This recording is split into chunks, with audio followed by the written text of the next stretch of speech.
ઓમ નમો નારાયણ. હું અરુણાબેન પી ગોસ્વામી સુરતથી તમારું સ્વાગત કરું છું અરુસ કિચનમાં. તો આજે આપણે બનાવશું વટાણા અને ટમેટાનું શાક. તો એના સારું આપણે આ ટમેટા લીધા છે દેશી. તો આપણે હાથથી 8 ટમેટા લીધા છે અને વટાણા તો 1 વાટકો ભરીને વટાણા લીધા છે ફોલેલા. થોડાક લીલા ધાણા લીધા છે અને 1 ગાંઠિયો લસણ આપણે ફોલીને લીધું છે અને 2 ચમચી આપણે તાજી મલાઈ લીધી. થોડોક આપણે કિચન કિંગ મસાલો લીધો છે અને લીમડાના પાન અને લાલ મરચાં વઘાર માટે અને નોર્મલ આપણે બેઝિક મસાલા જો હોય આપણે જીરું, હિંગ, હળદર, ધાણા જીરું, મીઠું અને લાલ મરચું, મીઠું સ્વાદ પ્રમાણે, તેલ જો હોય આપણે અને પાણી. તો પહેલાં આપણે આ વટાણા છે એને થોડાક બાફી લેવું. તો એકવાર આને ધોઈ નાખશું આપણે.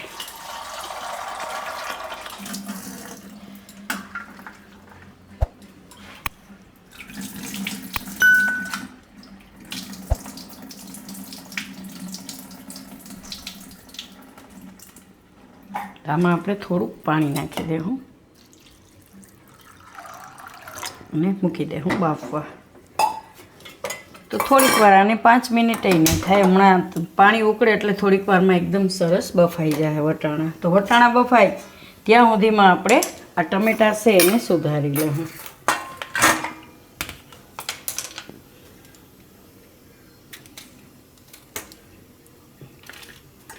તો આને આપણે મીડિયમ સુધારશું, બહુ મોટા નહીં એમ. આ રીતના ટમેટા આપણે આ રીતે સુધારી લીધા છે અને વટાણા આપણે બફાઈ ગયા છે. આને નીચે ઉતારીને એમાં થોડીક વાર રહેવા દેવું અને તેલ ગરમ મૂકી દેવું આપણે. તો કઢાઈમાં આપણે તેલ નાખીશું. તો શાકમાં જેટલું આપણે વઘારમાં નાખતા હોય રીતે 1 મોટા ચમચા જેટલું આપણે તેલ નાખ્યું. તેલ ગરમ થાય ત્યાં સુધીમાં આપણે આ લસણ છે એને ઝીણું સુધારી દેવું.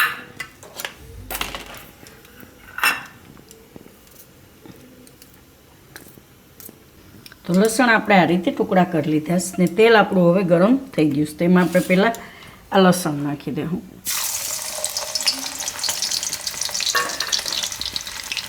અને થોડુંક આપણે આખું જીરું નાખીશું.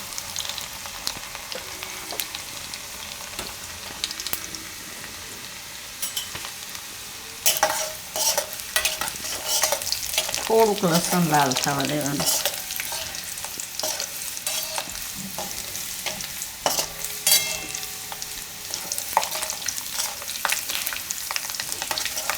આ રીતના હવે એમાં આપણે નાખી દઉં આ મરચાં અને લીમડો, થોડીક હિંગ અને ટમેટાં.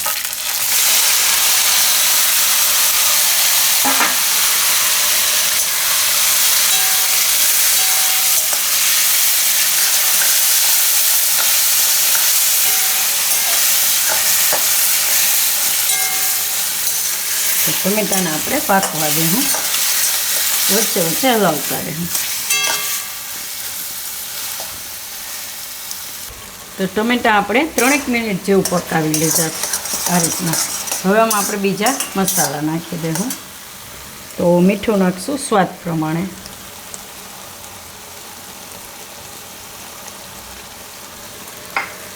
ને હળદર થોડીક અને ધાણા જીરું ને લાલ મરચું. તો 2 મોટી ચમચી જેટલું આપણે આમાં લાલ મરચું છે.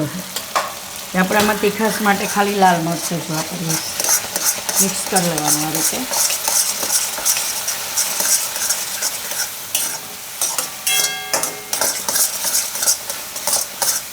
થોડીક વાર મસાલામાં પકાવી લેવું ટમેટાને, વચ્ચે વચ્ચે હલાવતા રહેવું. અને આ વટાણા છે એને આપણે હવે પાણીમાંથી કાઢી લેવું.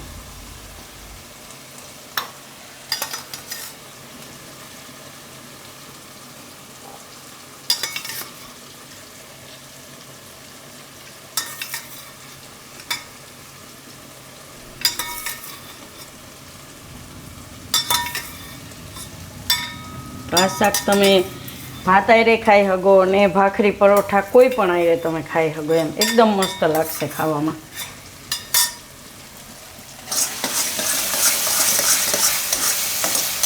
આ રીતનું એકદમ તેલ છૂટું પડે એવું ગ્રેવી જેવું ખાવા દેવાનું.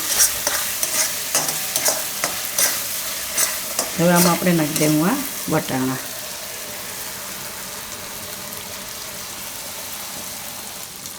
આને આપણે મિક્સ કરી લઈશું.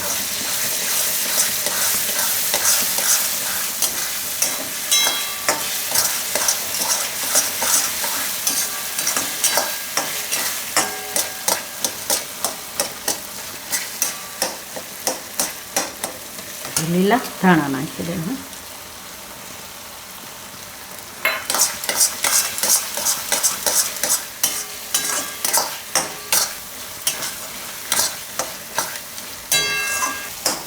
અને આપણે વટાણા નાખીને 2 મિનિટ પકાવી લેવું ટમેટા ભેગું. અને થોડીક વાર પકાવી લીધું છે આપણે.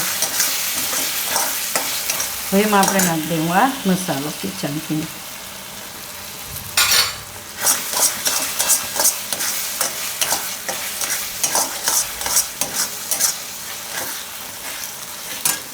હવે મલાઈ.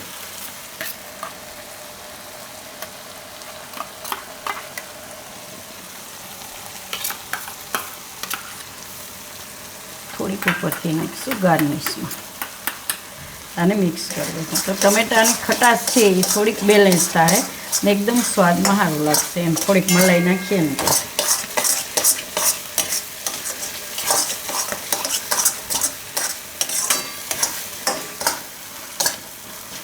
એને આપણે ગેસ બંધ કરી દઈએ ને ઉતારી લઉં નીચે. એકદમ સરસ લાગશે ખાવામાં. અને આપણે કાઢી લેવું પ્લેટમાં.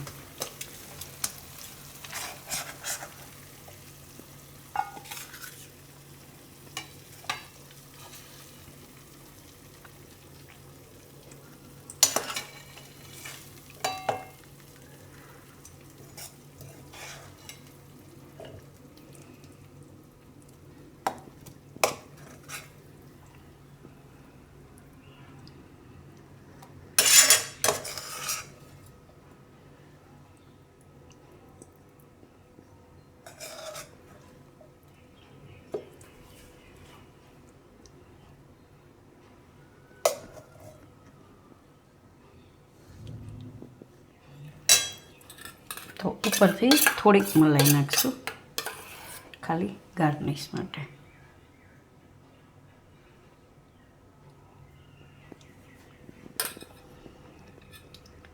તો તૈયાર છે આપણું ટમેટા અને વટાણાનું શાક. તો જો તમને મારી આ રેસીપી પસંદ આવી હોય તેને લાઈક કરજો, શેર કરજો અને મારી ચેનલને સબસ્ક્રાઈબ કરજો અને બેલ આઇકન દબાવવાનું ના ભૂલતા. કમેન્ટ કરીને કહેજો કે તમને કેવું લાગ્યું આ ટમેટા વટાણાનું શાક.